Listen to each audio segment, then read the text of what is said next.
The name of this workshop is Prisoners and FIPs versus the USA, Anti-Capitalism Behind Bars. My name is Selma James. I am a supporter of prisoners. In particular, I edited a book called Jailhouse Lawyers, Prisoners, what is the name? Prisoners Defending Prisoners versus the USA. I should know the title. And that's by Mumia, Abu-Jamal, and that book has been published on both sides of the Atlantic, both in the US and the UK, and is being read in a number of places. We're hoping for various translations. The importance of that book is that it describes a movement inside of prisons which has not been visible or widely known. And I think that the present period of occupation and the rise of movements everywhere in the world convinces us, if nothing else has, that the movement has always been there, whether we were aware of it or not, and that the movement is now determined to make its public power felt.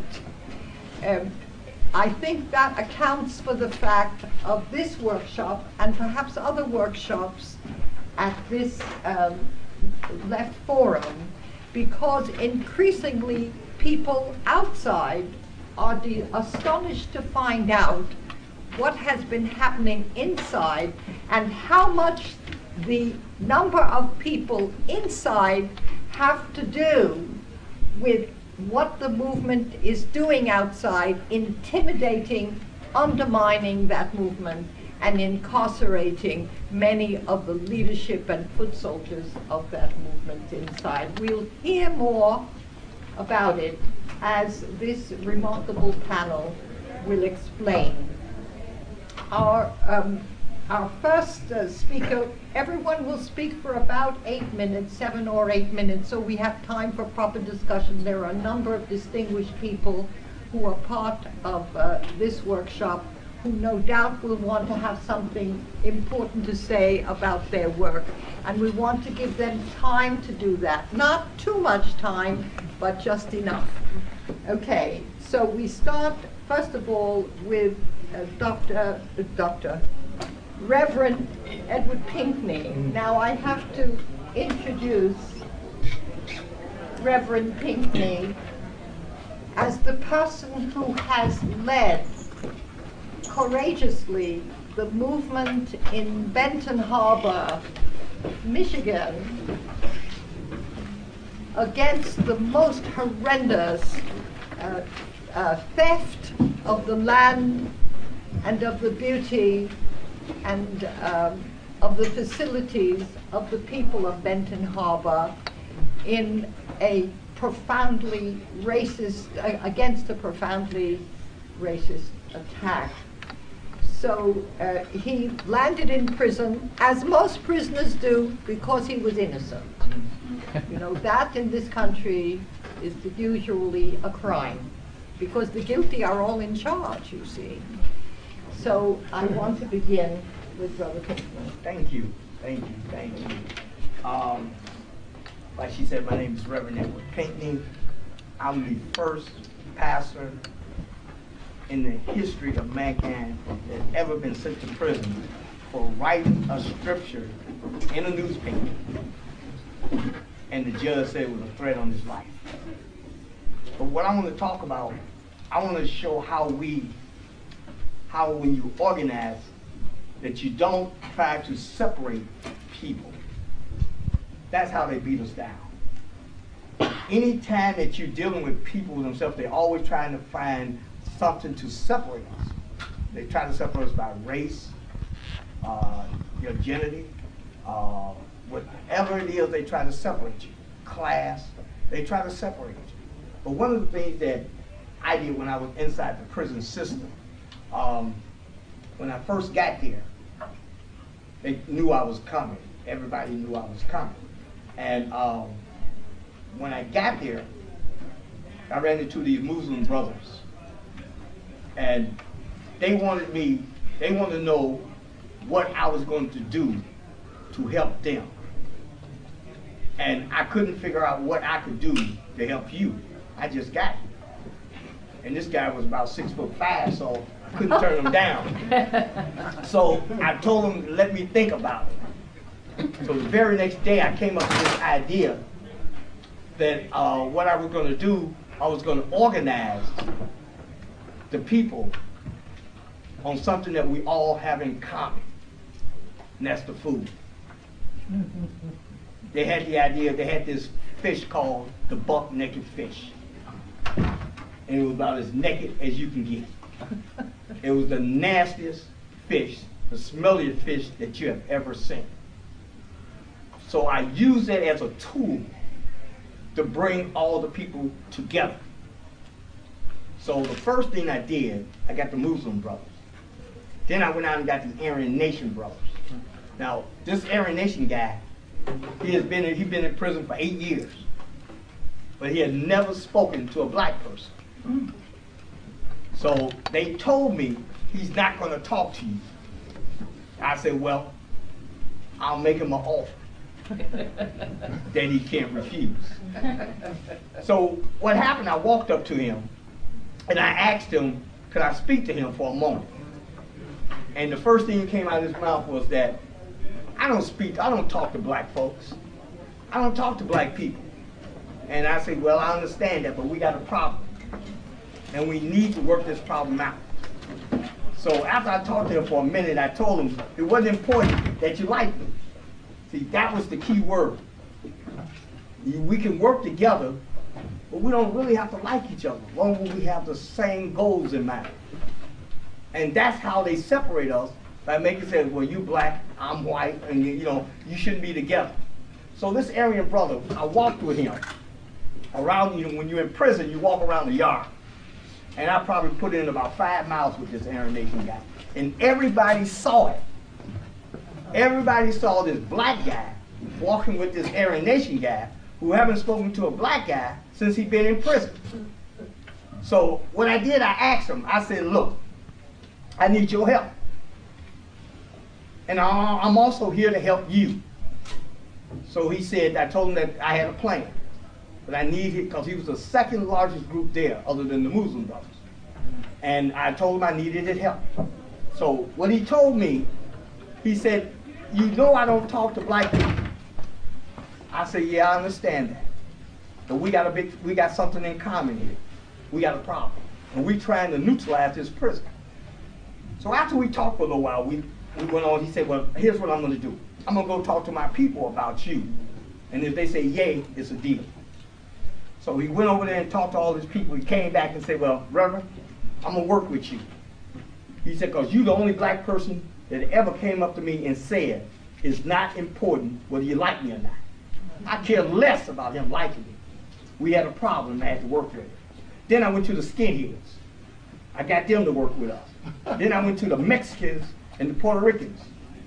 I went to the Catholics, I went to the Baptists. Now when I went to the Baptist folks, they gave me the hardest task.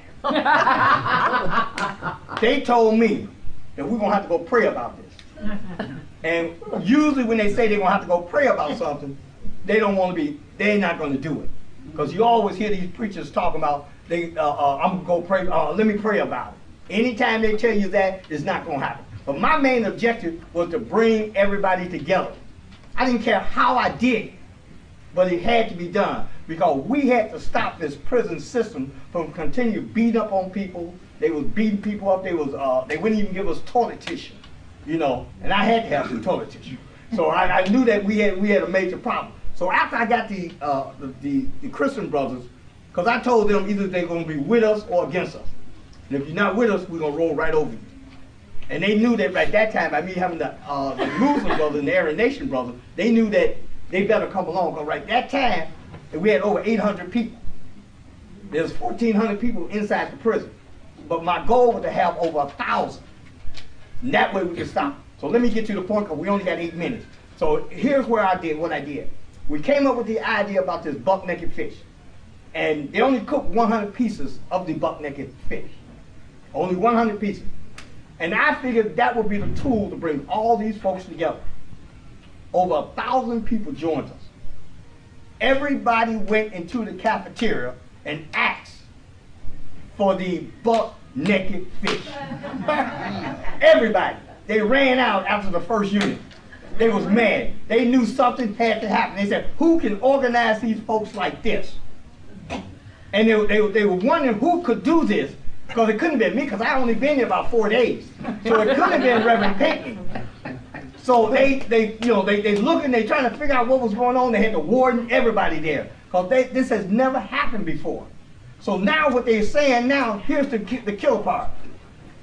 When I was the last one to come in, because you know me, I probably was in the law library. So I leave the law library, we goes in there, and the signal was, once I drink my soda, that everybody gets up at the same identical time. Can you imagine the fear on those folks when they see you're seeing 1,000 people get up at one time and taking their food and dumping it in the garbage? They knew this was something big. They were so nervous. They had surrounded the whole complex now because they was nervous. They didn't know what was going on. So what they did, they called all the leaders in. Not me, I wasn't the leader. So anyway, they called everybody in. And what they did, they told them they wanted to know what they wanted. They're willing to give them anything they want. But the word was, you don't want nothing. Because that wasn't enough yet. They couldn't, because you can do something one time, then they can knock you down, knock all the leaders out. That's what they do. They would have, all of them been behind bars somewhere else and separated. So I told them, don't ask for anything. Tell them you don't know nothing about this. So the next time they came, they cooked 800 pieces of the buck-naked fish. So they said, we're going to outsmart them, because when you're in jail, they don't look at you as being a very intelligent person. So they figured that they was twice as smart as we were, so they cooked the 800 pieces of fish. And they all sat down there. They outsmarted us now, right? They knew everything that's going on. So we didn't let nobody know nothing until that Friday night at midnight. We passed the word, nobody goes to the cafeteria. And they had all that fish there. Now they were so mad, I was on the phone. I was talking to my wife. And they came in, these guards came in, about 8 of them. And they said, Pinkney, we got an emergency. You out of here. So I'm thinking, I said, why? I knew it wasn't an emergency, I'm talking to my wife. But the thing was, what made this so important, never in the history of the Michigan penal system have anybody ever got that many people together. Because normally you can get 200 of folks together, but you'll never get 1,000 people. But here's what I'm saying is, this is something that we are going to have to learn to do. We are going to have to learn to work together and support these people that's in prison. Because without that, they never would have allowed me to get away. And at that time, I was also running for U.S. representative for the House, so the media was there and probably saved my butt. But they didn't figure it out with me, but somebody probably tell them. But I want people to know here today, we have to learn to work together. And we got to go out here and protect these guys that's in prison. There's no picnic being in there. Once you do your time, you deserve the right to be out here. Right on. And that's what we want to do. Okay. And on that note, I got to end because the time is ran out. But remember, the buck-naked fish. Take that with you.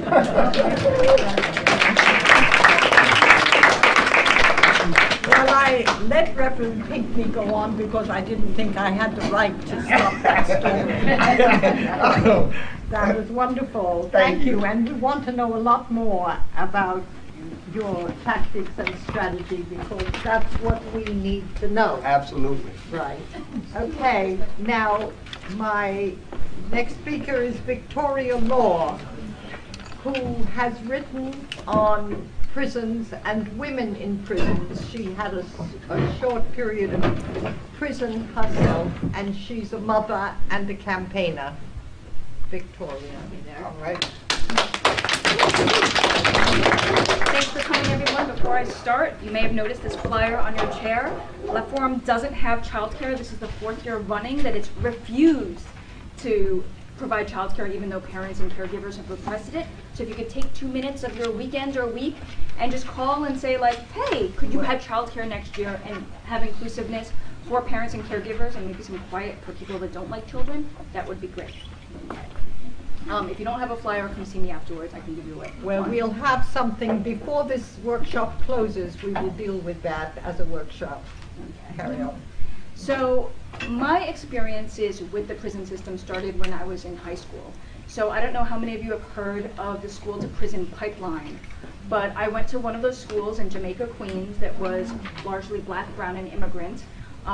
We had to go through metal detectors. When we entered the building, we had to put our bag through those airport scanning things. You know, we had to be patted down. There were security guards.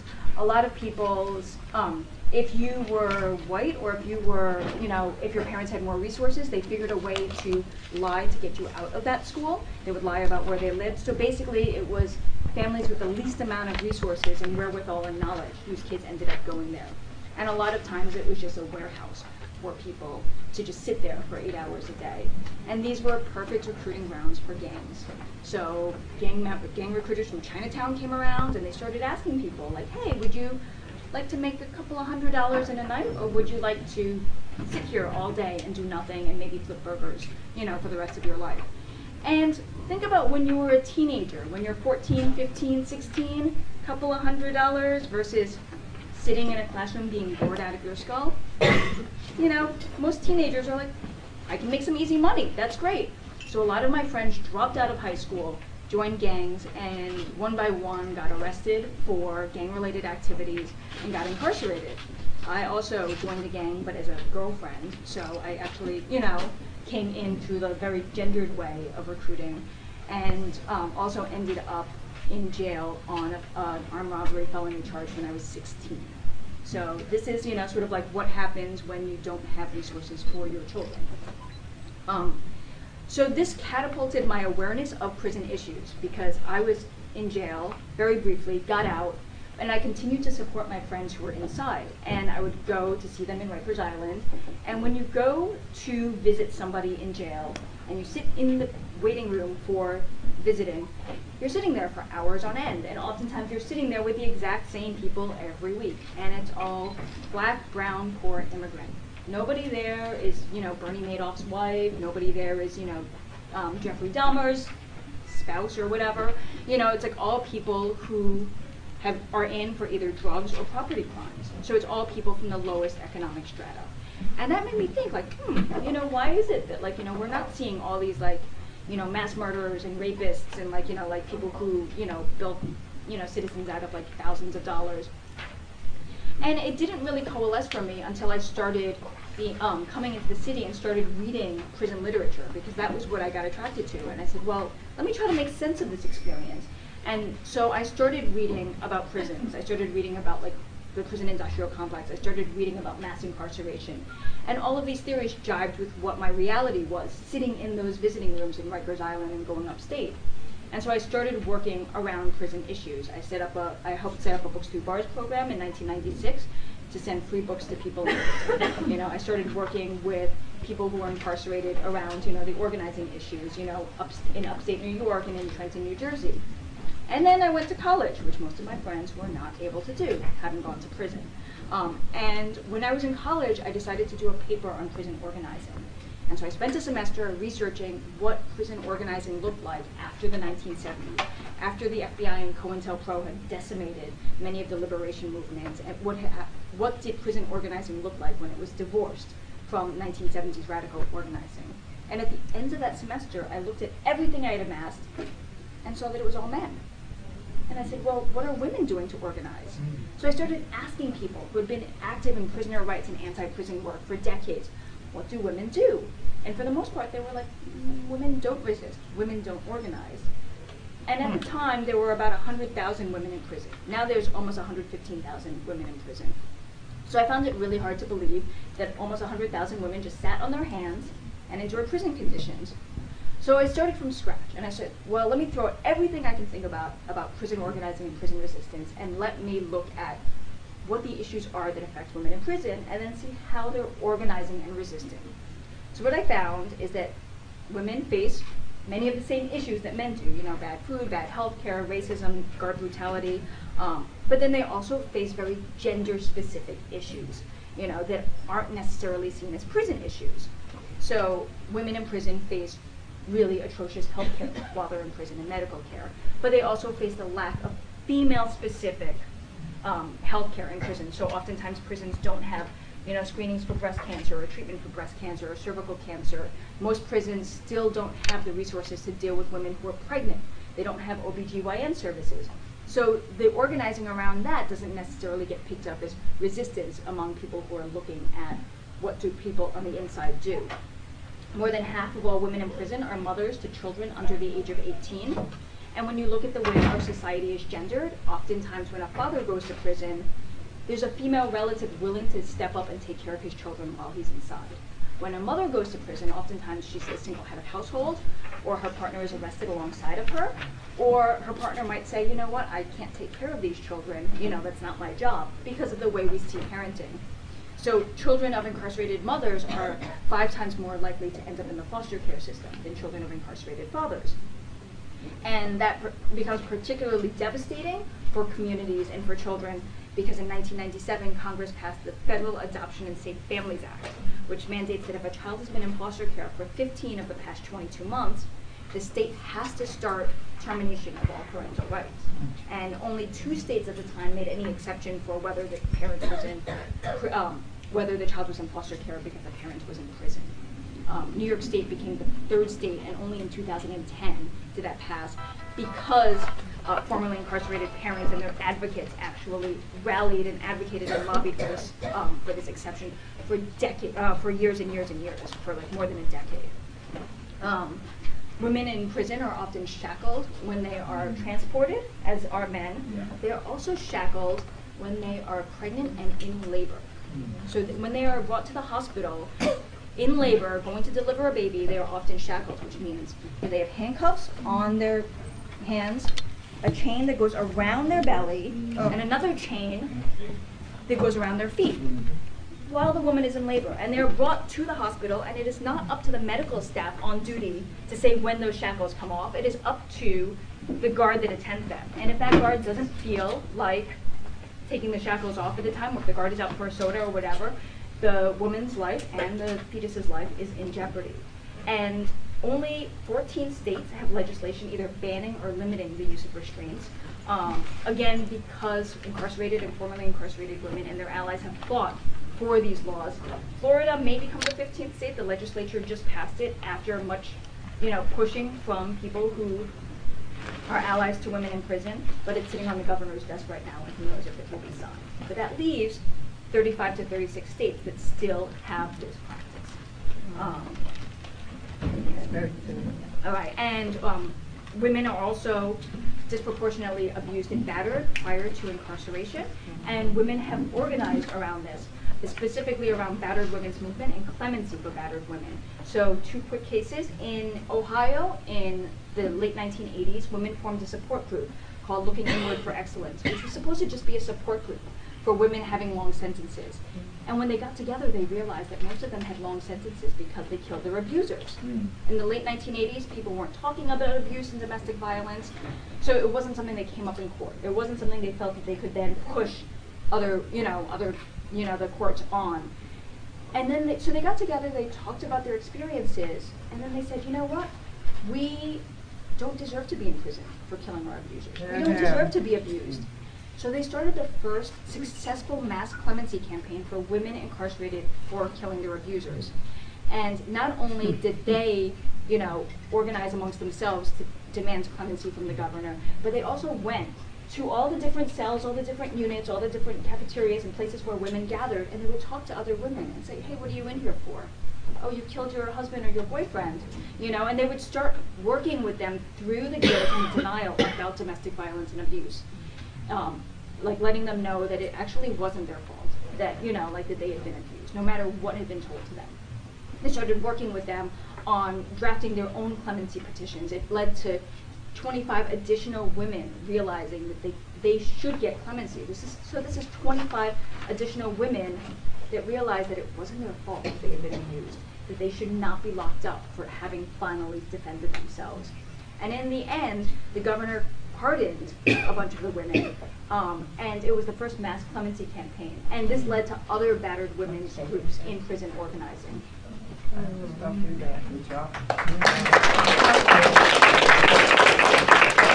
Well, our third speaker has joined me. This is Theresa Shoatz, and she's an example of what happens how much the whole community is affected when any particular person goes to prison. Theresa is the daughter of a most extraordinary man who's been behind bars for 40 years in circumstances that she'll tell you about. I went to see him 3 or so days ago, and the night I left him, I didn't sleep, and I was a bit traumatized with the fact that I formed the Wages for Housework campaign 40 years ago. This month is the 40th anniversary, and I realized that all those 40 years he had been inside, and it was too much for any human being to bear, and to know that he is bearing the fact that he's inside was unbelievable. I think that we have to know that prison is part of society.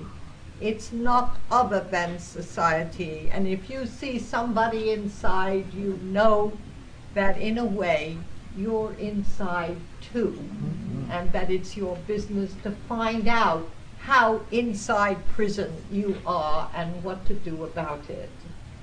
So Theresa has been a struggler, and her father has a lot of confidence in her ability to get him out and to work with other people who will help her, and so do I, Theresa.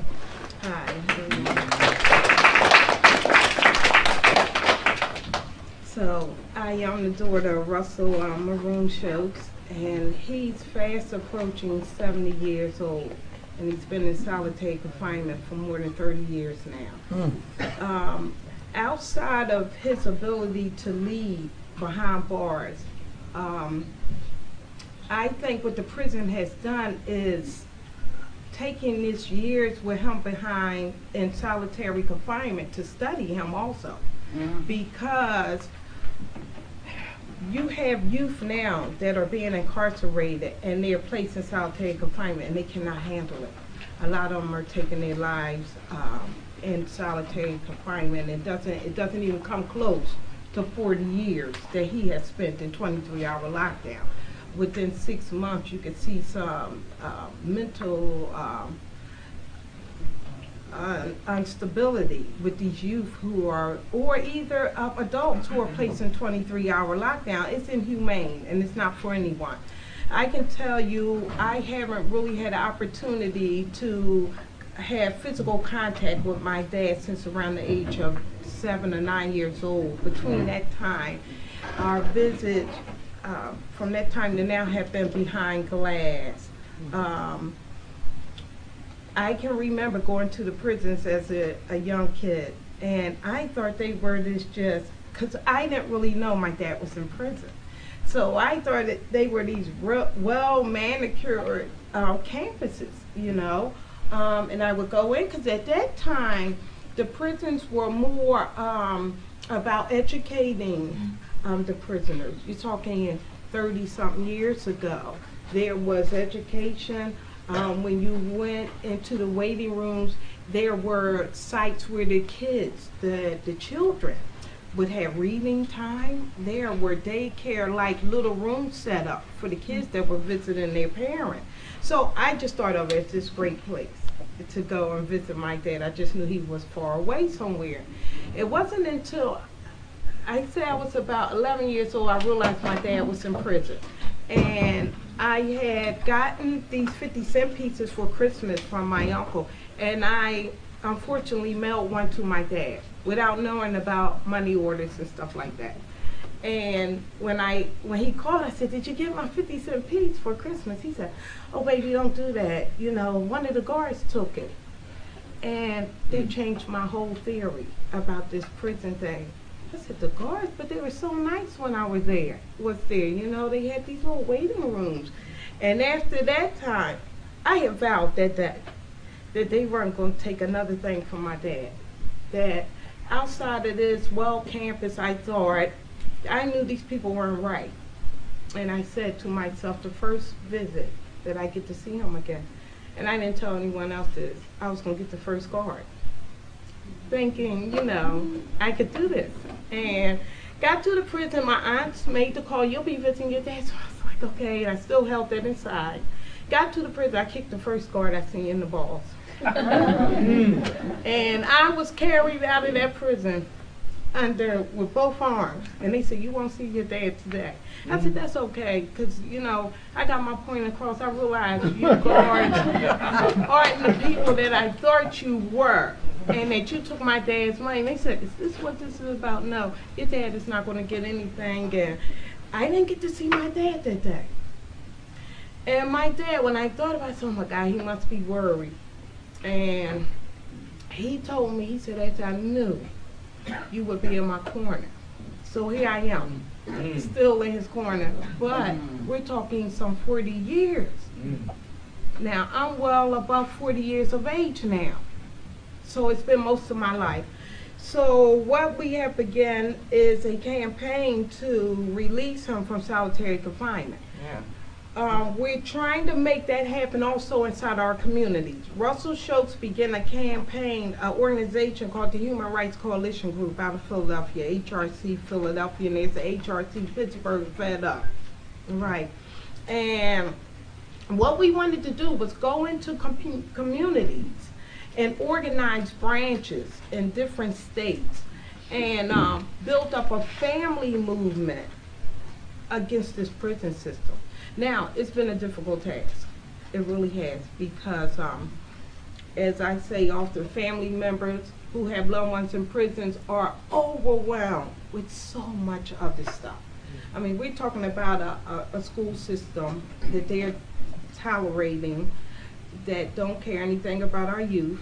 So you got parents who are dealing with their youth that are in the streets or just not being properly educated. So we're still working on that. HRC is still trying to connect with the prisoners and their loved ones outside. Now, I see some folks here also from Decarcerate PA. That's another organization that just rose up, and it's some good people that are in its organization. I brought our petition for Decarcerate PA also, because what we're trying to do in Pennsylvania is stop the building of additional prisons. That's right. Our state wants to create 3 more. And then one of them, they're expanding, what they're doing is expanding in a prison that already exists, Graterford. They're trying to add, what, 200, 400 beds for women. So, wait a minute, right there that says, you're looking at our women now. Not only have you waged war against our youth, now you're just going to take the whole backbone of our community away, and that's our women. That is what forced me to join this organization. We have our own platform for our governor of Pennsylvania, which states, no more prison. You put this money into education, where you educate those prisoners coming home. You give them job skills before they come home. There's a whole lot of you can do with what, $600 million? We're talking about on 3 new prisons. It's a no-brainer. It just takes that. We step up our game. You're here now, and maybe some of you are associated with other organizations. We must step up our game. We can no longer allow these folks to do what they are doing. We are bigger than they ever will be. But they have to ride it. They have to test it and see how much will we take. Oh, they're going to ride that thing because money, prisons is money now. It's big business. So I also admire what she's doing. I'm going to end on that note. She's also working with women, and that's our community. Whether it be here in the States or wherever, we must all connect on every level. We're talking about 2 folks here, Pam Africa from Mumia. We must not stop that fight. People begin to think, oh, he's in population. The same thing happened some time ago when people thought he just went to death row and that was going to be it. And folks kind of drop back and say, okay, well, we saved his life. Well, we really didn't save his life, because no one is saved if they're still behind bars. That is not life behind bars. Right. So we must fight to re-release our family members, our prisoners, our loved ones, our political prisoners, and with that, whichever organization that you can step in with and be a part of, do it. Amen.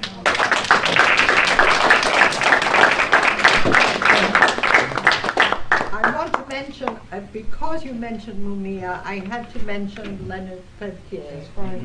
And I just want to read a sentence from something he wrote last year, and that we have to take on board. He said, "I am honored that the most powerful government has considered me a challenge that they would violate all their own laws to keep me in prison." Okay, so we're not forgetting Leonard, and he's not so near us, but we have to incorporate him in what we do. Native Americans, each of us from the United States in particular, have a responsibility to Native Americans, because we're here because they're not. And we have to always bear that in mind. Our next speaker is Eric. Now, Eric Gjertsen is from Payday, and it's an organization, a network of men who work with and are supportive of my organization that Theresa referred to, the Global Women's Strike. And he will tell you about the support work that those men are doing for those of us inside. Okay, yeah, all right, thank you, Selma. Yeah, I mean, part of our work is really to try to find ways of crossing divisions between different sectors of prisoners. And I really appreciate Reverend Pinkney's introduction, and really I think everyone on the panel's focus on trying to really break down the divisions among us and between those outside and inside. We try to cross national divisions, first of all, try to join together the struggles of hunger strikers in California with hunger strikers in Palestine. We try to cross divisions between so-called political and non-political prisoners. And particularly, we want to bring together the movement of soldiers that are refusing to kill, whistleblowers and veterans, with the movement of prisoners and their families and formerly incarcerated people. Initially, when we began this campaign, we really worked a lot with refuseniks, with military refusers, and we have the website refusingtokill.net, which tries to bring that together. But we've really expanded that to refusing to kill or be killed. And we really take the principle of taking our leadership from people on the front lines. We agree with what the Global Women's Strike says: invest in caring, not killing. We really learn how to move and start to reclaim the military and prison budgets from, it steals so much of our resources and our time from those who are refusing. So I wanted to speak just a little bit about this in relation to two current refuseniks who urgently need your support, but also to speak a bit about the hunger strikes in Palestine. And before I do that, I just wanted to say one of our experiences working on these campaigns as a network of men has been that it's really been the women, the mothers, the partners, the sisters, who really carry the day-to-day work of campaigning when their loved ones can't speak out from prison, and are really the central people in their campaigns. And we feel as part of our responsibility to really acknowledge the leadership of women in these struggles. So the first man I want to speak about is, as people probably know about, Bradley Manning. He's a young gay man who was in the military. He was a military intelligence private. He's alleged to have leaked many thousands of documents detailing U.S. crimes around the world. Most famously, the collateral murder video, I think people may have seen, which shows deliberate murder by helicopter from a helicopter of several Voyagers journalists and children.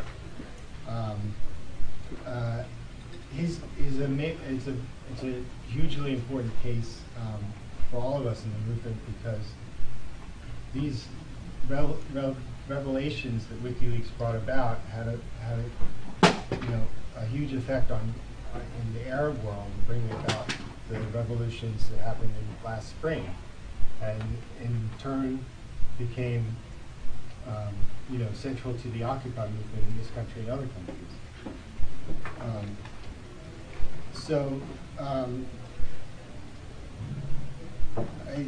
Just to give you an update about his situation, he faces a court-martial, probably in August. He's facing charges up to life in prison.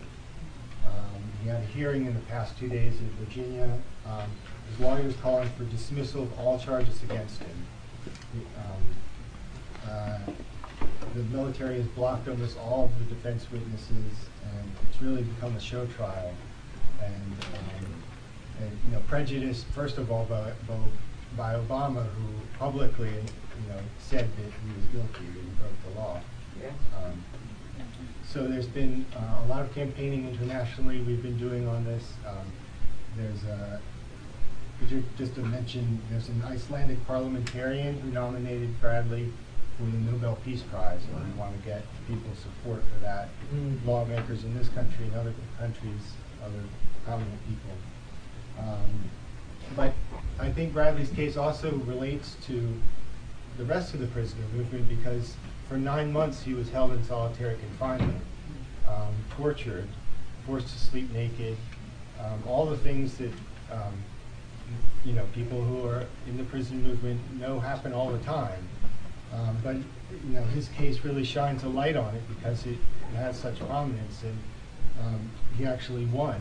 He last year he was able to be moved out of solitary confinement, which was a great victory. So I think people are starting to make those connections. In fact, last month there was a day of action in several U.S. cities, Occupy for Prisoners, in which Bradley Manning was one of the people that was, in addition to the 25,000 other people plus in this country who are in solitary confinement.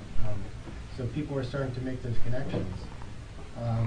We also, I should say, work with Queer Strike, which is a LGBT group within the Global Women's Strike, and try to gather support from the gay and lesbian movement for Bradley. And just to say, I think all the work that we do outside in support of those inside is really crucial.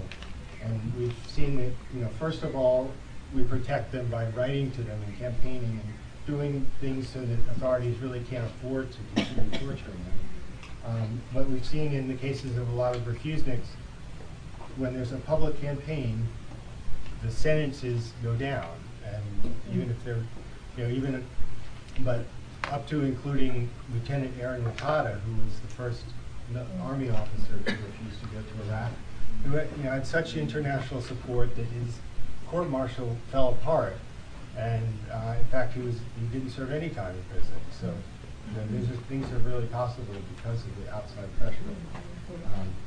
It's very important. So the other person I wanted case I wanted to raise, you may not know about. His name is Halil Sabda. He's a Kurdish man in Turkey. He's one of the most prominent conscientious objectors in Turkey, where that's it's required that you serve in the military. He's been in prison and been tortured for that. We campaigned with him back in 2008 to get him out of the military. But he's facing jail time again for making public statements in support of Israeli refuseniks. He supported several Israeli refuseniks who refused to invade Lebanon in 2006. And there's a law in Turkey where it says if you speak out, encourage military refusal, then you go to jail. And they applied to him, speaking out against the Zionists in Israel. It's a very important case. We have some flyers about it on the table. Yes, so you should take that and learn more about it. And just to say then about the Palestinian hunger strikes, there's a woman, Hana Shalabi now, who's on her 31st day of a hunger strike, in a young Palestinian woman. And she's really taking the hunger strike for all prisoners held in administrative detention, and really making the point of not distinguishing political prisoners from non-political. Just recently there was another prisoner, Hadir Anan, who was on hunger strike for 66 days. And I believe in April, the Palestinian prisoners will begin the largest open hunger strike in all Israeli jails to pressure the Israeli prison authority to ending solitary imprisonment, improper medical care, restrictions imposed on family visits, and administrative detentions. So this is really a movement that's coming up that we should all know about. And there's quite a lot of children in prison as well in Palestine, invested in their family home in pre-dawn hours by soldiers. Child can be painfully bound and blindfolded and bundled in the back of a military vehicle, denied access to a lawyer, visits from their families. They're slapped, kicked, all kinds of psychological threats. This is all happening. So anyway, I'll end there. Thank you. Now, what we're talking about the situation of women, we're talking about the individuals inside, we're talking about a movement to prevent more prisons from being built, and in fact there's a movement against prisons altogether. And now we're talking about the struggle inside of the prisoners giving leadership to every movement. And on the other hand, we're now talking also about an international movement of prisoners and against the imprisonment of our people, whoever they happen to be in any particular country. And finally, we have with us Francis Goldin. Now, when I first went to see Mumia, my first visit, after we had talked for about 4 or 5 hours, because you can't go and come back. You have to just, once you're in, you have to stay. And which was good because we didn't have enough time, about 5 hours. We had hardly begun the conversation. There was so much to say. He said, what you have to do is to meet Francis Goldin. Well, that is what I did. And Goldin, she is named, and Goldin she is.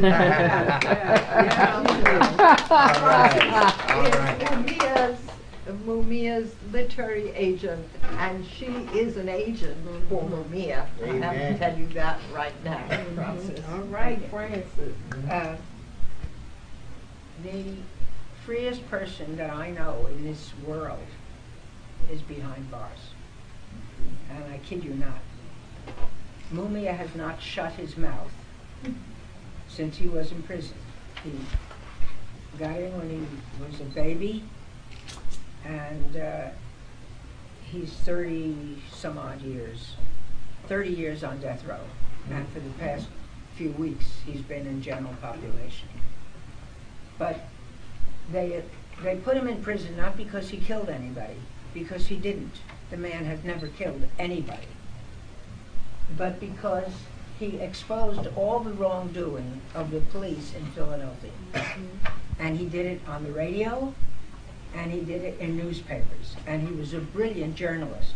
He's an award-winning journalist. And he gave chapter and verse where you had to know that what he said was the truth. And the black people in Philly, whose children were the ones in prison, knew he was telling the truth.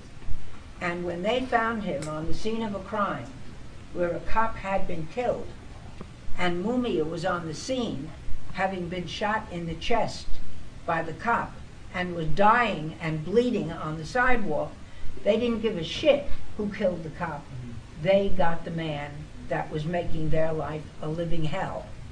And they took him and they banged his head against a steel bar before throwing him into the paddy wagon.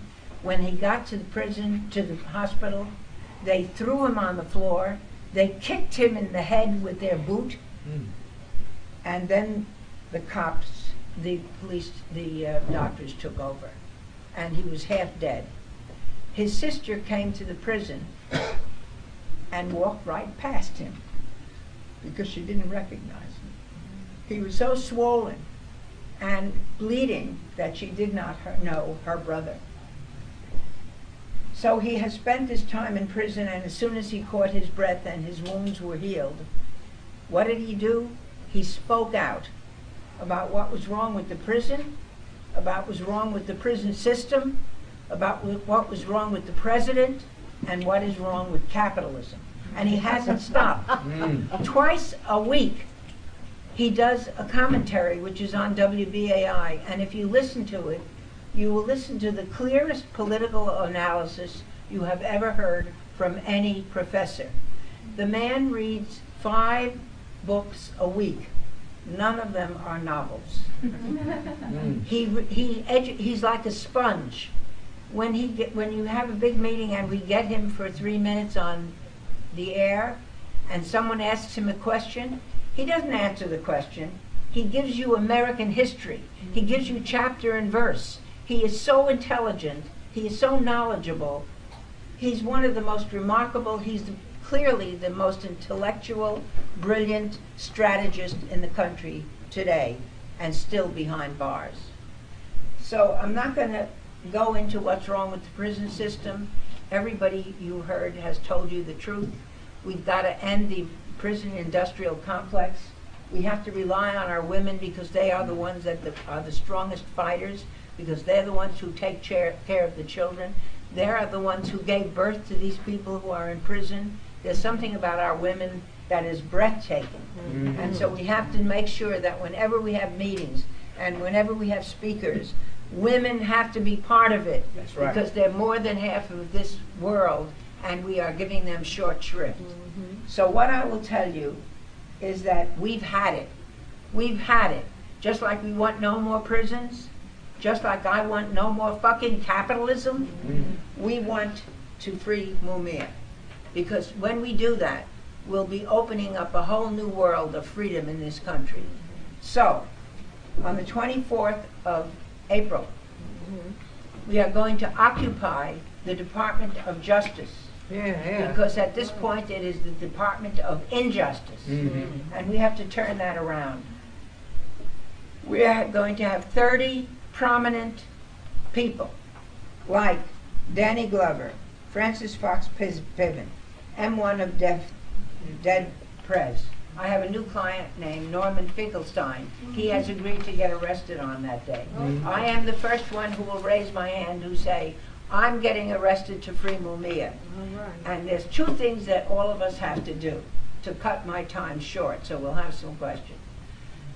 The new breath of air that has come into this country is Occupy.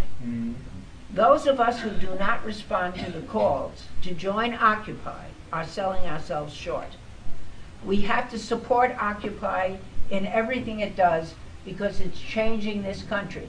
And we can't say they're great kids. We have to be them. We have to go to those demonstrations. We have to go to those marches. We have to join them because they are changing this country. And if we who are so political are not part of them, shame on us. So how many people in this room are going to get more involved in Occupy? I don't say more names. Come on. Promise yourself that you're going to get more involved in Occupy. The next thing you're going to do is join me on the 24th of April, which is very close. There are going to be buses, there are going to be cars, there are going to be trains. Get on those buses, cars, and trains and go to the Department of Justice. And when they said, break it up, folks, you've had your fun, move, you've got to say, I'm not moving. That's right. It's not so bad to get arrested. I've been arrested 9 times. I'm struggling for an even dozen. Yeah. Cops in New York know that there's a crazy nutcase with purple hair who has a bad heart, and whatever you do, don't arrest her. So whenever I go to get arrested, they say, "Step back, lady, you might be hurt." I said, "Don't tell me what to do. You arrested him. I'm stemming forward. Arrest me, and they won't arrest me. But they don't know you. So get arrested." Because if the worst you do is spend a few hours in jail, we're going to have all the lawyers from the National Lawyers Guild there, free of charge to defend us. We expect to have 30 dignitaries arrested. We expect to have 500 individuals arrested. And if we do, we're going to change the situation for Mumia, because it's going to be on every radio station, it's going to be on every television show, it's going to be in every newspaper that these 500 nutcases agreed to get arrested for one man. If you do not have this on your desk, please take it before you leave, because it gives you the address and the place. And we are going to change the people don't know who Mumia Abu-Jamal is.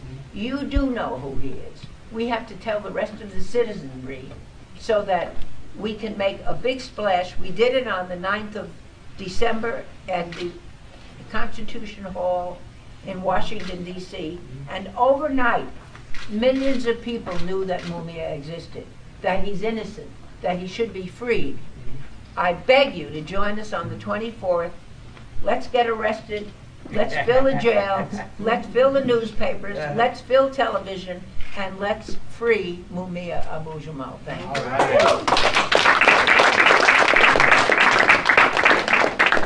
And I undertake that there will be a free Mumia demonstration in front of the American Embassy in London. Right there with the rest. All right. Okay. Now, we want to deal with the child care issue, but I'm going to put that aside till 5 minutes before we end at 1:50. So at 1:45, I'm going to close discussion and we'll deal with the child care issue. I have a proposal to make. Okay, but for now, the floor is open for discussion. Questions? Start with questions. Yes. I'm curious if any of the people on the panelists or other people in the room have read, I'm just starting to read the book by Michelle Alexander called The New Jim Crow, and kind of how that in some ways is kind of a remarkable instance of something happening in some ways in broad daylight and actually invisible at the same time over a period of about 30-odd years. I mean, kind of specifically not just to sort of documenting the extent of the mass incarceration here in the States and its relationship to the drug war, but kind of sort of meticulously pointing out the ways in which effectively all of the conditions that were in fact prevalent under Jim Crow in the South, are now in fact prevalent across the entire country, especially for black men. I'm just curious what people's thoughts are about how this frames the issues that we're struggling with and kind of what it means. I'm just going to make one statement on that. Before you even get to the second chapter, it clearly states a caste system. So you're talking about thousands of black men being arrested and coming home with that title of a felon, and there's no work for them. So right there, before the second chapter, we're creating a community of folks, and this is throughout the country, who will not have an opportunity to receive proper wages. We're talking about people going third world. In fact, this whole thing is going third world. But if you get an opportunity to read her book, that was so key to me. That's the first thing that stopped me in my tracks. And I really admire the step that she's taken. Every year, my literary agency sends out a present to 500 people. I bought 500 paperback copies of The New Jim Crow and sent it to all of our friends in and out of the industry. But what's important for us to know is that if a black person is caught with one marijuana stick, he can serve 10 years in jail. But friends that I know that use cocaine all the time, even if they're caught, get away free. I mean, the disparity between what happens with blacks and whites is astounding. I saw for 20 years 4 guys on death row, and 3 of them were innocent. 3 of these people who are on death row were innocent of the crime for which they were convicted. So not only that, but do you know that today, in this year, there are laws being passed that are going to prevent 10 million people from voting. Instead of increasing the vote, and it's all being done by the Republicans. And I want to say that the Democrats aren't fighting it hard enough. So, you know, until we join our struggle against the industrial complex, thank you, with getting rid of capitalism, we're not going to change.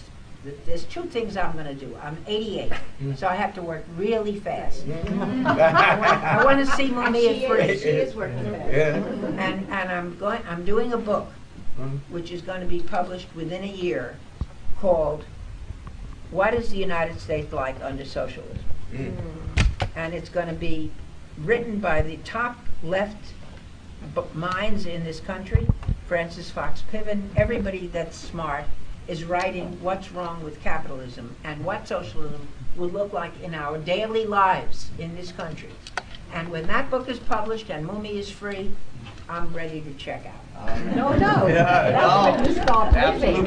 Have some free time. That's it. Sam, let me comment also Please. on the Jim Crow. You know, to me, what is so amazing about the book itself is written by a lawyer. And really, the lawyers are some of the problems that exist in this country. I know, like, in Benton, black woman lawyer, yeah, and that makes it but some of them, some of them have issues too. We have a couple of old lawyers down in the city of Benton Harbor that just so happen to be black, facial. And they're not really black, but what I really got out of the book more than anything else is she was a lawyer and she was actually saying the things that we all should be saying. Absolutely. And that's to me important. But before I go on to see, and this is what we have to do too. We have to learn to work together. We have to forget about, you know, race. We have to eliminate that. We know racism exists. Let's move on. We have to find the right formula so we all can work together, Right. and then we can defeat this monster. That's what it is. It's a monster. But we have to learn to work together. Well, can I, before I call, I want to mention 2 things. I must take up what the brother has said. The first thing is working together. The Georgia strikers, I mentioned this last night, the Georgia strikers who refused to leave their cells to work for free, all the prisons in Georgia did that. Most of those strikers were, of course, black men, but you could not find the word racism in the material they put out because they understand race. And they understood that if they wanted the white prisoners to come out with them, and the prisoners who are people of color but not black, they had to eliminate the word race from that thing. That is just what this brother is speaking about. They understood race and they understood the power that black people have accumulated over the years by great struggle, and they knew how to get it together. So when they came out on strike, they could say, all of us are coming out. That's right. You see, that didn't mean they were going to forget about racism, you know. They had a platform to deal with racism now. They had the power of a universal strike to deal with it. And I think that's this identity politics that some of these careerists have played around with so that they get the job. They're not interested in ending racism. They're interested in their own careers, and we have to be much more flexible about the way we handle sex, race, indigenous, disability, whether we're criminal or not, we have to be more sophisticated in order to make the connection, draw out the connections among us, and have the power of that unity. I do appreciate what Edward has been saying. I want to make one other point, and that is, it's very, very true what the brother has said about lawyers. And I want to say that this identity politics has meshed. We have to get it right about the prison industrial complex. It is an industry, but it didn't start as an industry. It is a form of American concentration camp, and that's what the industry was built on, but it's the concentration camp which was the first priority, and they used all the careerists and scabs and right-wing pigs against us. So those who talk like us almost, and those who talk against us, came together against us by crapping out at particular moments on behalf of their individual careers, and we have to stop that. That's right. That's it. Hey, that's right. Go ahead, Theresa, you wanted to say something. Well, Selma had mentioned in a previous speech how so many of us begin as fighters, and once officials see that you have something going on and you may be at the forefront of what you're doing, they step right in and they buy you out. So many of our legislators, which Selma calls the cream of the top, they're being bought out. And we really can't trust a lot of folks that were once our leaders. If they get bought out, it's over. Right. Yes, brother, and the sister here. Yeah. But since we talking about prisons, man, let me take my hat up for a moment to say, man, don't forget about Troy. That should motivate all of us up in here. I agree with what most people said, what this young lady said. I know for a fact, I've been to Albion prison and the visiting room be empty. You can go next door to Orleans and it's full. You know, so I really know what you're saying. It ain't just an opinion, it's fact. I've been to prison. Spent half of my life in prison. They spend their time tearing families apart. I admire you for not letting them do that to you, because that's what they do. My mother came up there with cancer to visit me. They're making her go through shame, taking her wig off from the cancer treatment, taking 3 hours for process, tore my family apart. I admire you for that. As far as the Occupy movement, they need to take some advice from Brother Pinkney here and learn how to work with people, whether you like them or not. I got arrested in the Occupy movement one day. 7 days later, I happened to go to the park and somebody else said, yo, brother, can I help you? Like, no, you should be saying, whether you knew I got arrested or not, you should be saying, welcome. Yes. Welcome. I'm just keeping it real up in here. It's the miseducation that's going on in there. They're teaching you trades that the factories don't even use those machines anymore. So you're coming out here with no skills. You don't have a chance. And it's their self-interest. They don't want the prisons to close. It's job security. So they send you out here in a no-win situation. And I don't know how they managed to get Mumia to be able to broadcast. I'm not that young, so I was in the system in the 70s, early 70s. It's unheard of. Not only couldn't the prisoner talk, lawyers or nobody else couldn't come back and bring out no information. It would be muffled. This is great. They need to keep doing that. That's the most fantastic work I see going on. And in closing, there's other voices too that ain't intelligent, ain't as articulate, but their voice need to be heard. They need to be given that support. And once again, we're closing. Think about Troy. Don't forget about Troy. That's right.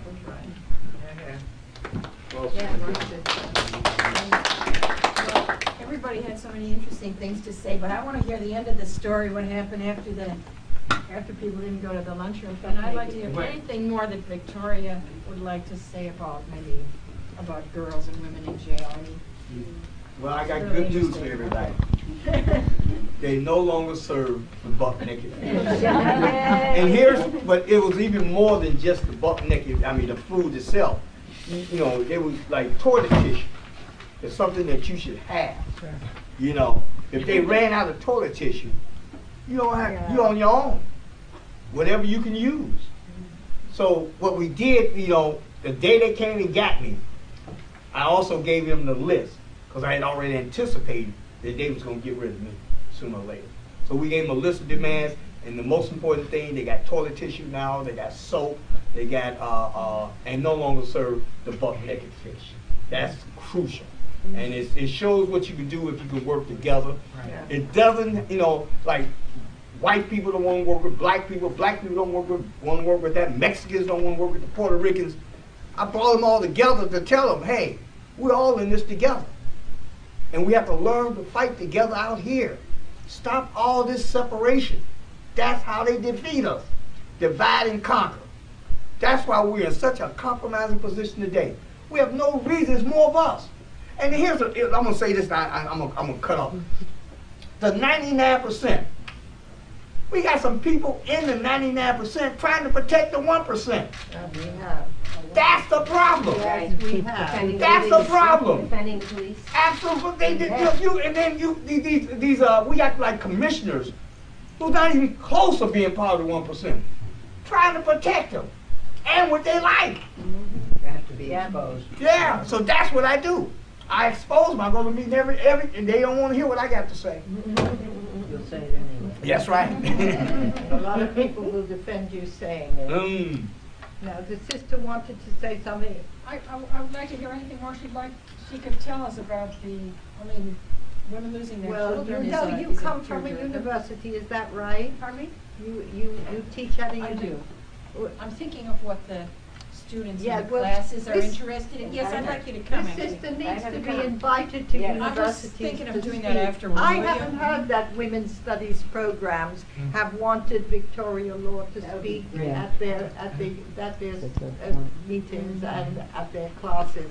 And I think that we have to demand of those of us who are at universities that they have to hear the prisoner and the ex-prisoner and the Victoria and the relatives of those inside. It's about time that women's studies began to study women at the bottom. That's right.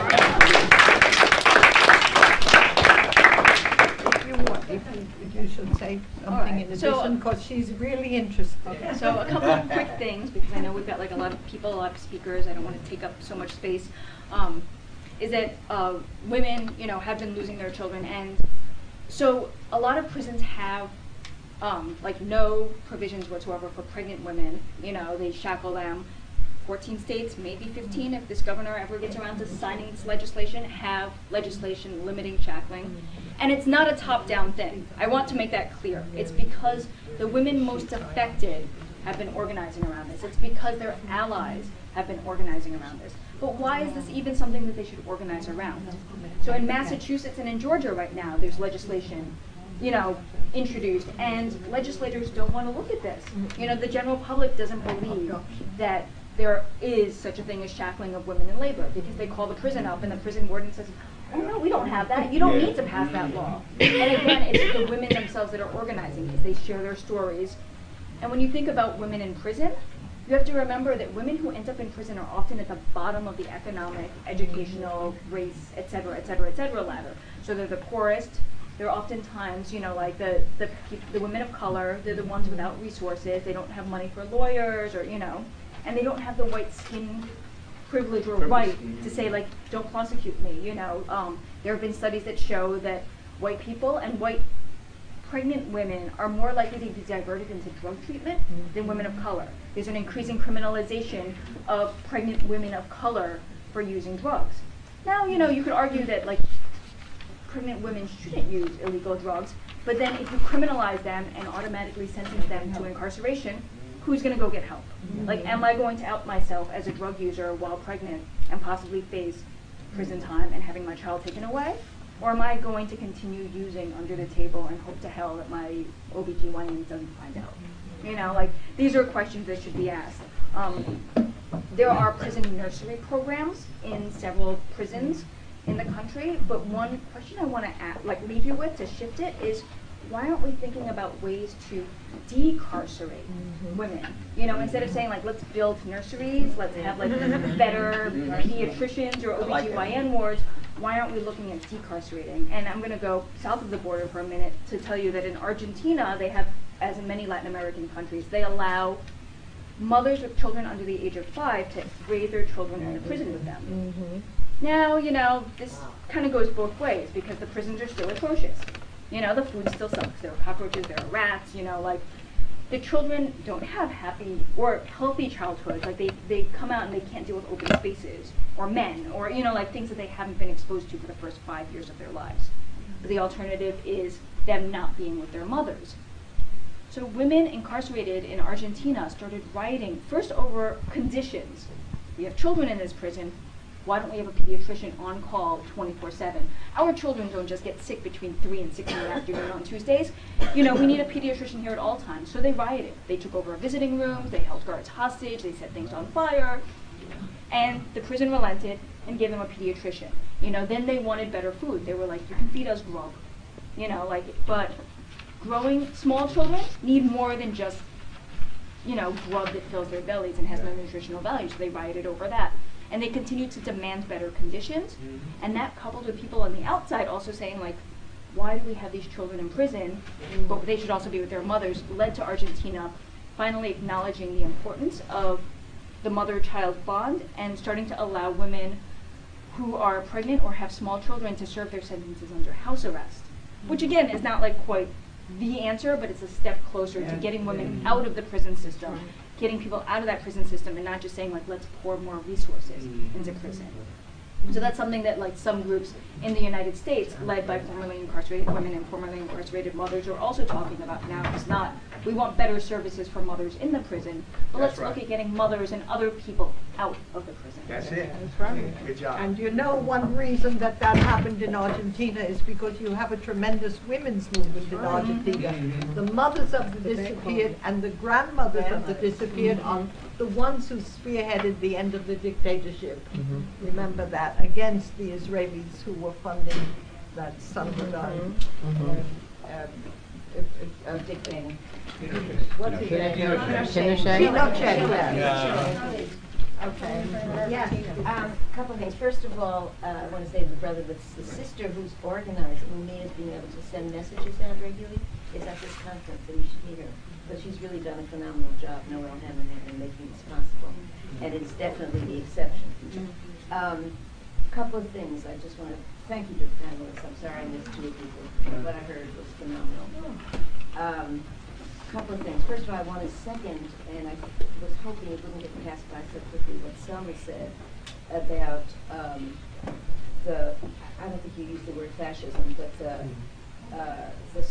that the prison, as we start talking about the prison industrial complex, let's be careful that we don't just talk about it as an economic profit-making thing, that the fascist aspect of it is primary and preceded. Yes, they'll make money The at anything. concentration camp. The concentration camp aspect is, and I visit prisons, and I work on the case of Mumia, but I visit other prisoners and speak at prisons, and I spent several days last weekend with someone who spent 32 years in prison, just listening.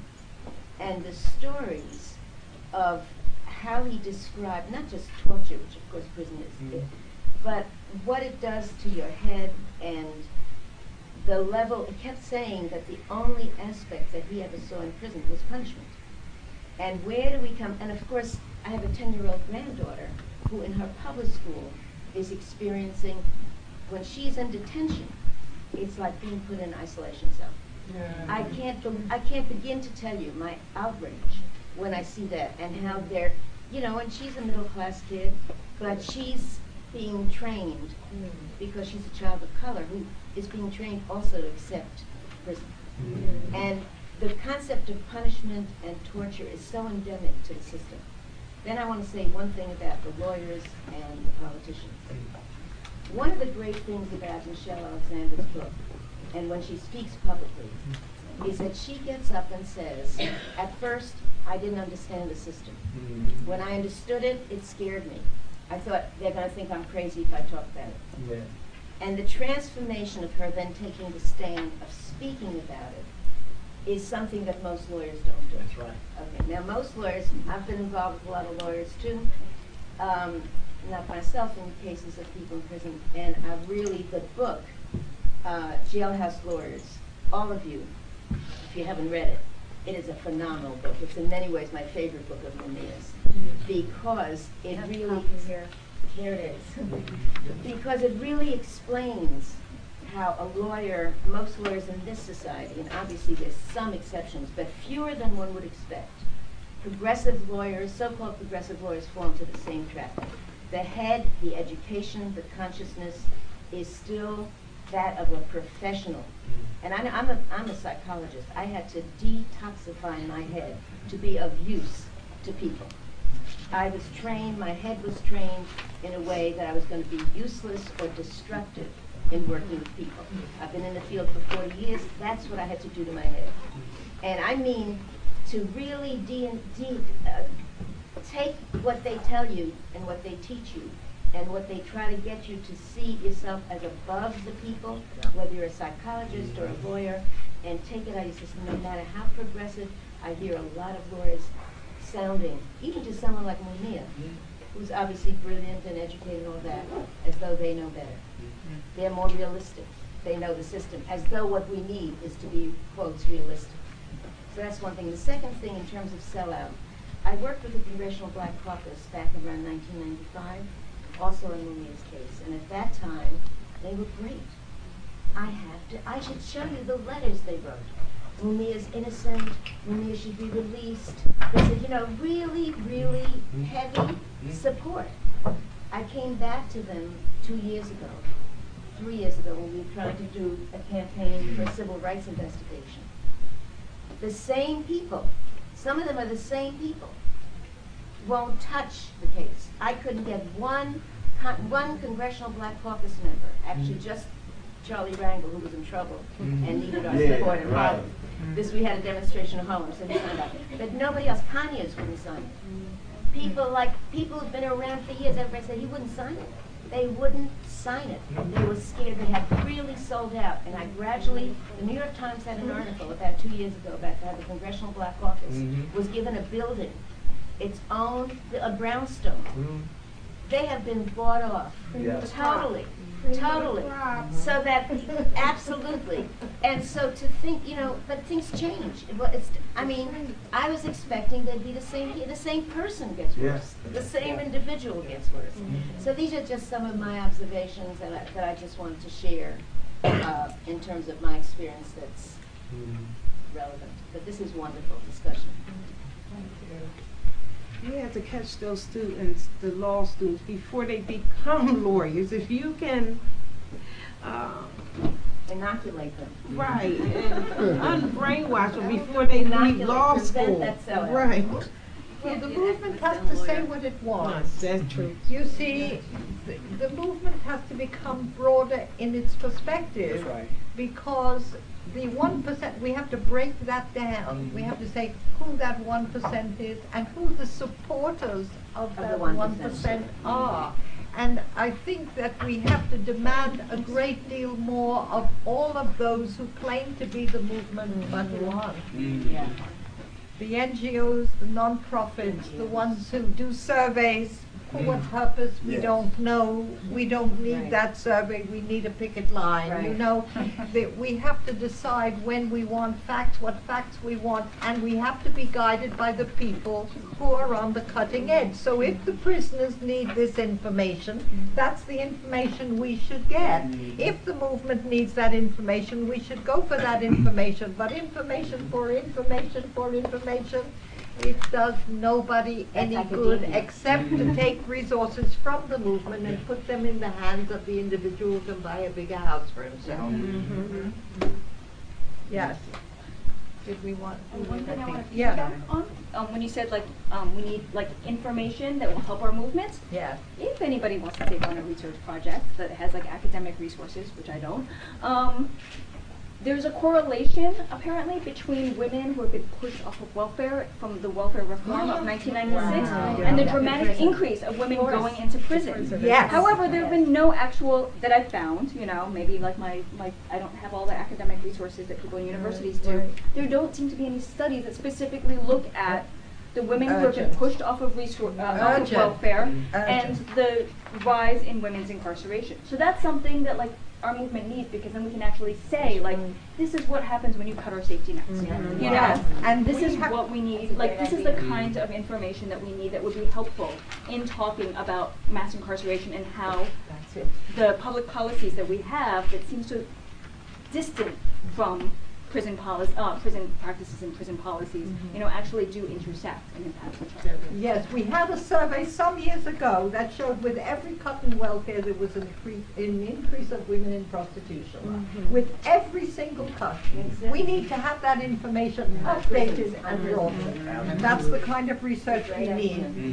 Maybe some people in women's studies will help Victoria Law to do that research. That's what we'd like to see. Absolutely. Yeah. Right, well, that kind of, it really is opening for what I wanted to say. Okay, yeah, I work with the Every Mother's a Working Can Mother's. you stand up and speak to people? You talk softly. Okay. Yeah. And I know I can slow down. Okay, so I work with the Every Mother's a Working Mother network, and I really wanted to follow up on what Victoria said here, because that's been a big concern of ours. We formed our group to oppose the welfare reform that took away women's entitlement to welfare, and instead it forced women into workfare, and it got rid of our right to get a college education and so on and so forth. And it did increase also the number of children who are removed from their families, what they called abuse and neglect, but it was poverty. And so we formed also a group called DHS Give Us Back Our Children, to really fight with women, to fight individual cases, but also to fight for policy changes, so that women wouldn't be losing their children in the first place. But I wanted to say that one positive note is that there is actually a bill in Congress now called the RISE Act that was introduced by Gwen Moore, who's a former welfare mother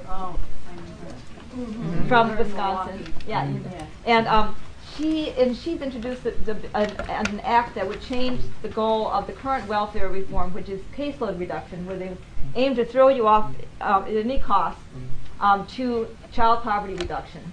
And so they would increase benefits. It would end the full family sanctions and some of the punitive measures. It also would require states to find ways to provide resources and support to help families stay together when there's a challenge of the child being taken away.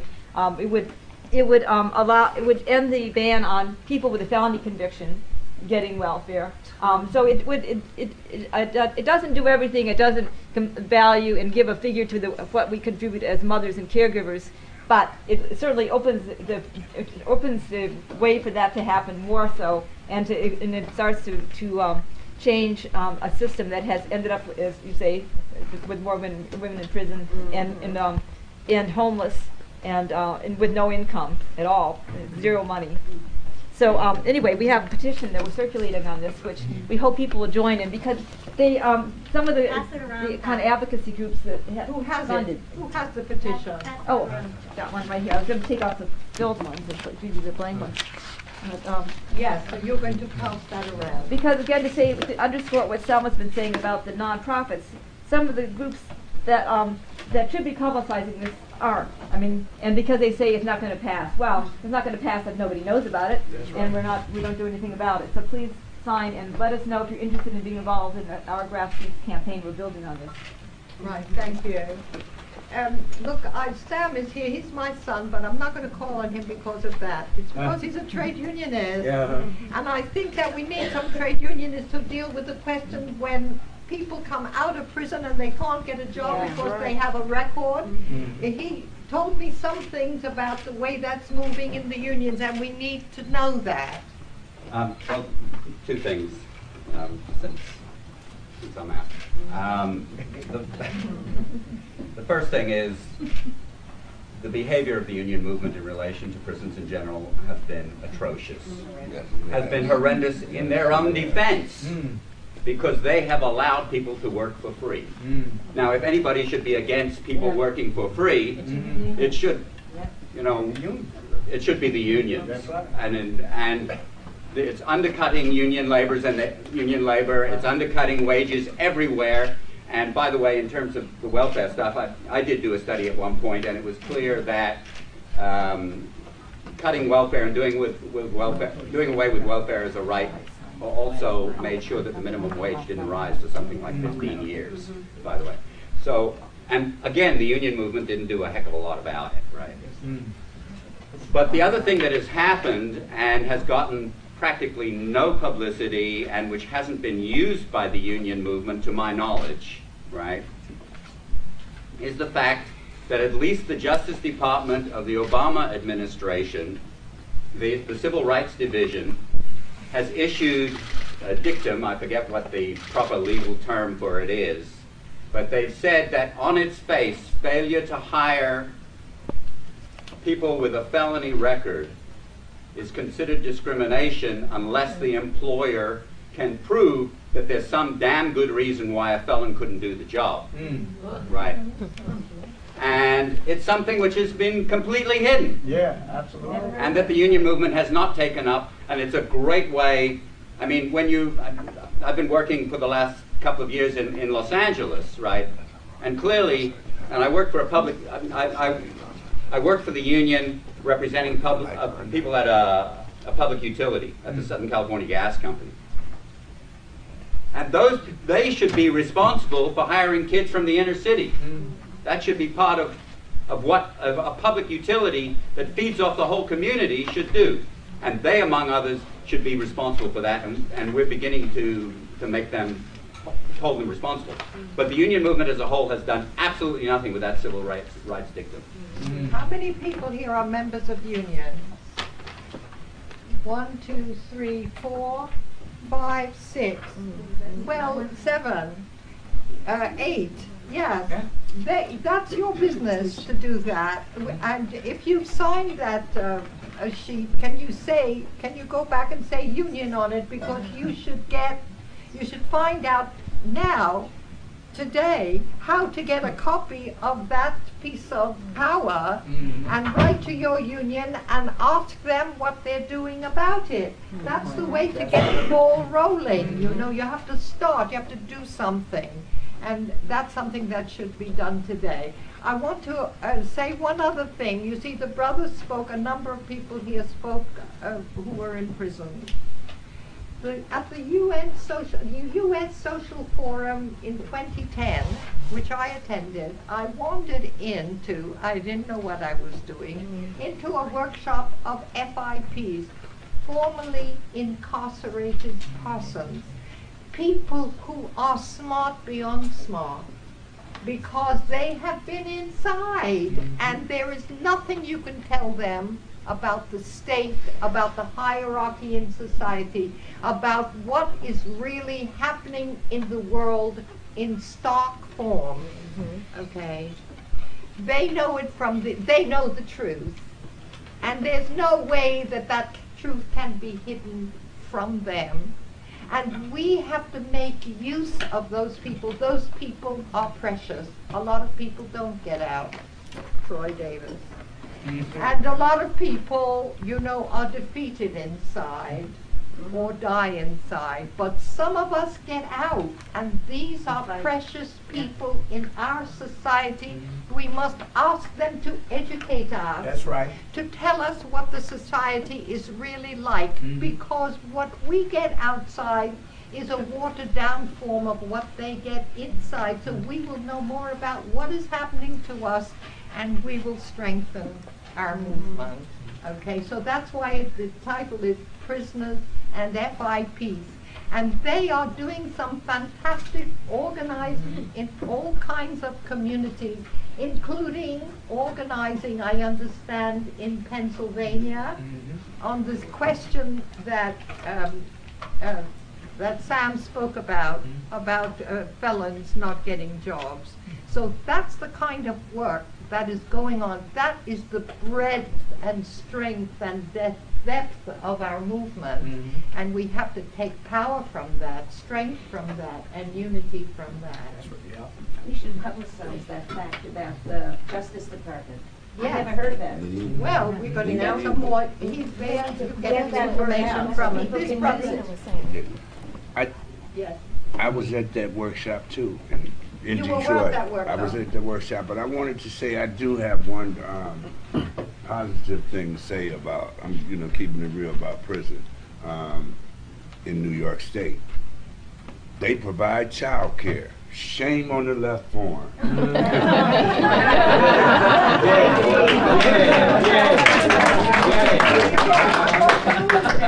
I would like Victoria and maybe Theresa, a couple of people, to put some words down and saying that we want childcare, and that tomorrow morning that each of us, or we can start, it'll be better we start tomorrow morning and we circulate this petition in every workshop and in every meeting that's taking place during this left forum, get the signatures of people who dares to refuse to sign. That's right. That's Okay, right. we have a winner here, and we will get childcare.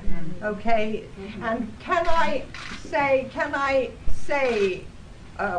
we all say that this workshop unanimously agrees that the left forum has childcare in every succeeding. I second the motion. Yeah.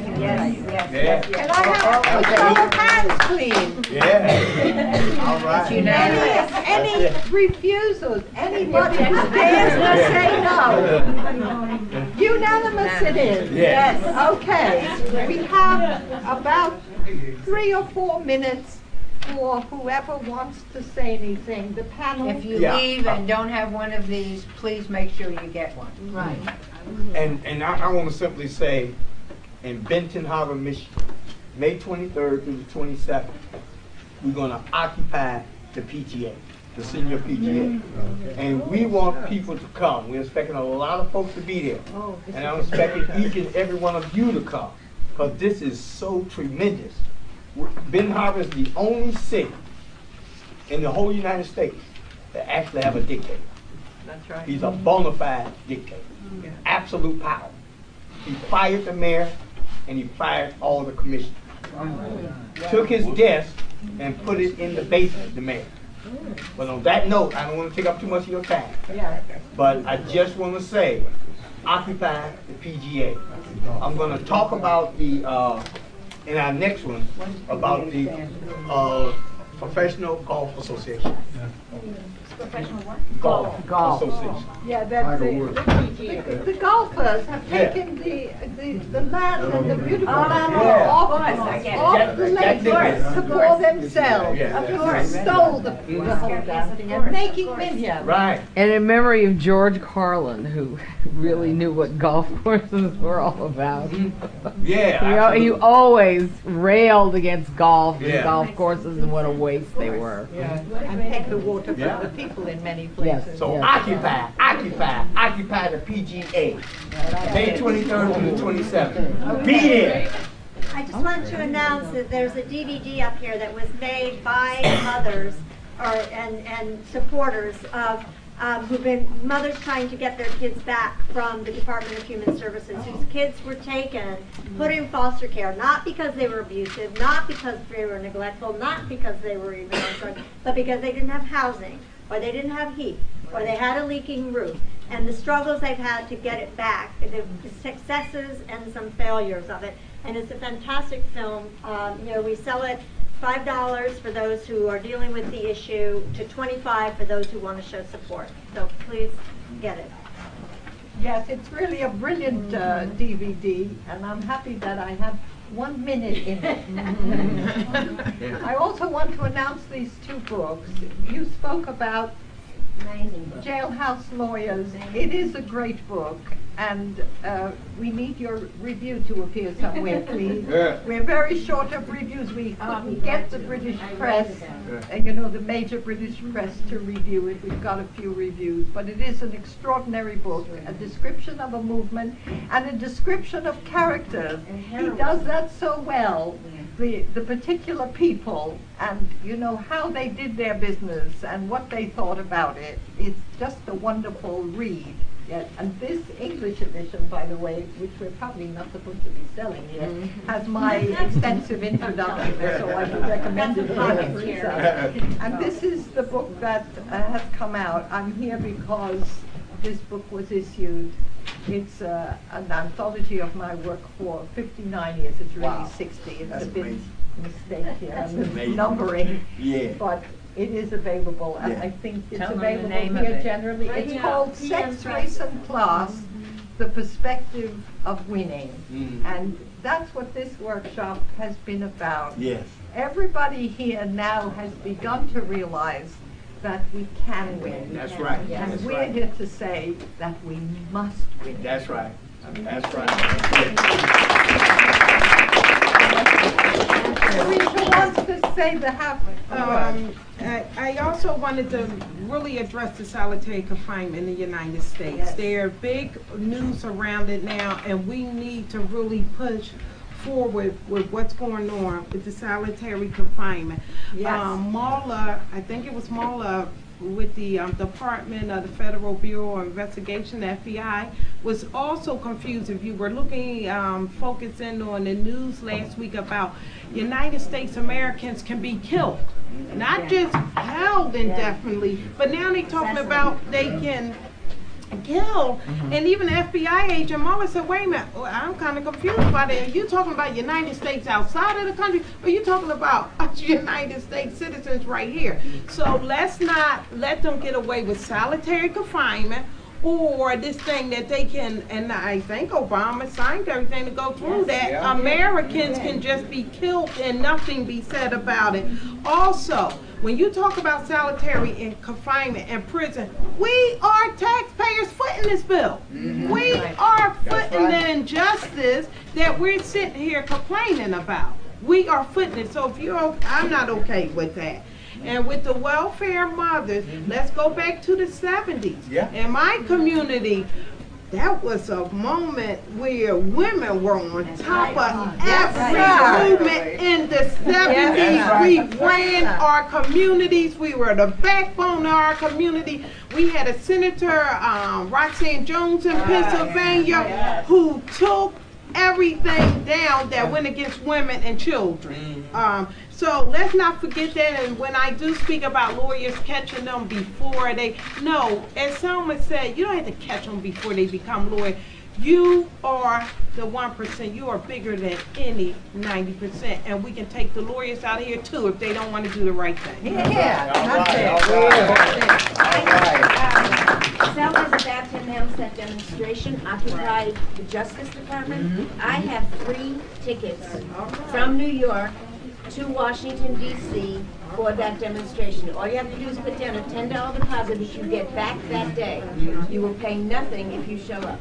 Okay, so we have 3 tickets for you. Oh, also on the book front, there's a copy of Selma's book available there, and then there's also a copy of my book on women's organizing and resistance. Hey, Molly, can you hold it up?